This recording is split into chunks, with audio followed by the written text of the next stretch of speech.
நான் நிறைய இன்டர்வியூஸ்ல சொல்லியிருக்கேன். இந்த சிக்ஸ் பேக்ஸ்லாம் வந்துட்டு அவுட்டர் ஃபேண்டசி தான் அதெல்லாம். தயவு செஞ்சு யாரும் ட்ரை பண்ணாதீங்க. It is not healthy. Internally ரொம்ப அஃபெக்ட் ஆகும். Because that needs lot of sacrifice. It needs lot of lifestyle change. வெளியில நம்ம பார்த்தோம் சிக்ஸ் பேக்ஸ் சொல்லி போட்டோ பார்க்க நல்லா இருக்கு. அதுக்கு பின்னாடி இருக்கிற உழைப்பு பார்த்தீங்கன்னா இட் இஸ் எக்ஸ்ட்ரீம்லி. இவர் மட்டும் இல்லை, இந்த பரத், சூர்யா, விக்ரம்னு இந்த மாதிரி இதுக்கு முன்னாடி சிக்ஸ் பேக் வச்ச எல்லா ஆக்டரோட இன்டர்வியூ எடுத்து பார்த்தீங்கன்னாலும் இந்த மாதிரி ஒரு ஸ்டேட்மெண்ட் வச்சுருப்பாங்க. Six pack it's not a healthy, it's very unhealthy, உங்கள் இன்டர்னலாக நிறைய அஃபெக்ட் ஆகும், லைஃப் ஸ்டைல் நிறைய சேஞ்ச் பண்ண வேண்டியது இருக்கும், நிறைய சாக்ரிஃபைஸ் பண்ணணும்.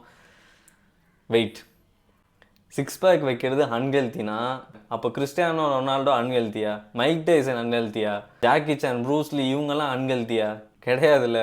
சிக்ஸ் பேக் வைக்கிறதுக்கு இவங்க அப்ரோச் பண்ணுற மெத்தடு தான் அன்ஹெல்த்தியே தவிர சிக்ஸ் பேக் வைக்கிறது அன்ஹெல்த்தி கிடையவே கிடையாது. இப்போ இவர் பரத்தை ஃபாலோ பண்ண டயட்டை இவர் சொல்லியிருக்காரு. இவர் ஒரு வருஷமோ 1.5 வருஷமோ வெறும் மேரி பிஸ்கெட்டும் சிக்கனும் எக்ஸும் மட்டும் தான் சாப்பிட்டாராம். சிக்ஸ் பேக் வைக்கணும்னா அந்த மாதிரி டயட்டை ஃபாலோ பண்ணி தான் வைக்கணும்னு அவசியமே இல்லை. இவங்க ஆக்ட்ரஸு, பாடி பில்டர்ஸ்லாம் ஒரு டயட்டை ஃபாலோ பண்ணுவாங்க, எக்ஸ்ட்ரீம் கேலரி டெபிசிட் டயட்டு. எதுக்குன்னா இவங்களுக்கு ஒரு சர்டன் பீரியட் ஆஃப் டைம் இருக்கும், அந்த டயத்துக்குள்ளே சிக்ஸ் பேக் வைக்கணுன்ற ஒரு இது இருக்கும்.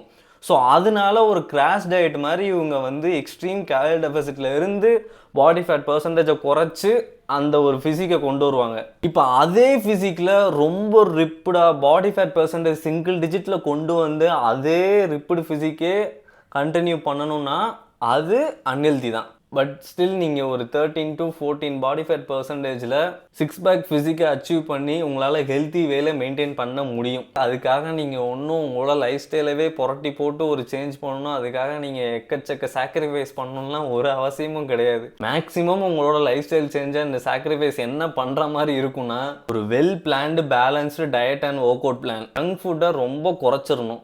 அண்ட் இந்த ஸ்மோக்கிங், ட்ரிங்கிங்கு இதெல்லாம் குவிட் பண்ணிட்டா வே மோர் பெட்ரு. அப்படி இல்லைன்னா ரொம்ப ரேராக வச்சுக்கணும்.